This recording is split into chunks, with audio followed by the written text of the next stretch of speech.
So recently, MediaTek announced a new SoC, the Dimensity 8300, which brings some significant upgrades over the 8200 of last year. One of the first phones with this chipset is going to be the Redmi K70E.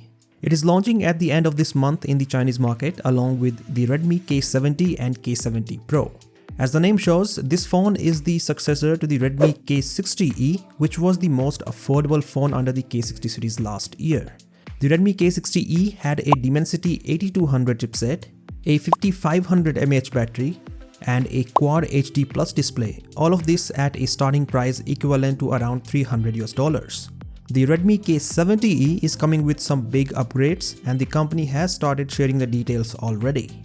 The phone has a slightly upgraded version of the Dimensity 8300 named the Dimensity 8300 Ultra. Now a good way to see how good this chipset is via the benchmark scores. So as we can see on AnTuTu benchmark, this chipset scores almost 1.5 million points. And do you know which other chip scores similar points on AnTuTu? It is the Snapdragon 8 Gen 2. Now of course, this does not mean that Dimensity 8300 is same as the Snapdragon 8 Gen 2 in terms of performance, because AnTuTu score is a combination of individual scores of the CPU, GPU, memory and so on. So in terms of those individual scores, you will see that the Snapdragon 8 Gen 2 clearly has a much higher CPU and GPU score.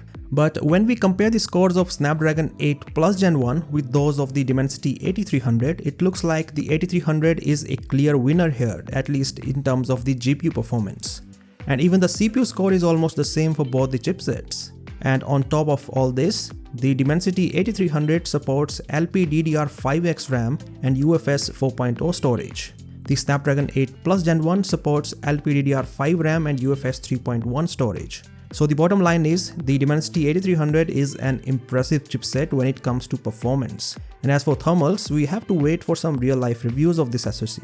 Moving on from the SoC, the Redmi K70E has the same 5500 mAh battery as the K60E, but the charging speed is 90 watt, up from 67 watt last year. For better thermals, the phone also has a large 5000mm square vapor chamber. And even with all this, the thickness of the Redmi K70E is just 8.05mm, which makes it slimmer than even the Redmi K60E. One of the highlights of the Redmi K60E last year was the display, because it had a Quad-HD Plus display, something we don't often see on mid-range phones. But the Redmi K70E is getting a lower resolution panel than the K60E. This time, Redmi has used a 1.5K OLED display on the K70E, which is not a bad thing because while this is not as sharp as the Quad HD Plus display, it is still sharper than a Full HD Plus display. Also, a reduction in the resolution means an improvement in the battery life because now there are less pixels to push. The panel does have some upgrades. For example, the peak brightness is now 1800 nits versus 1200 nits last year. This is also a 12-bit panel compared to the 8-bit panel on the Redmi K60E. Finally, speaking of the price, one source on Weibo claims that the Redmi K70E will start at 1,999 yuan or well under $300, which is crazy because the Redmi K60E was launched at a higher price last year. The Redmi K60E was not launched outside the Chinese market, but let us hope that the Redmi K70E will make its way outside China, because if priced right, this would be sort of a flagship killer device. Anyways, that is all about this video, and as always, I'll catch you in the next one.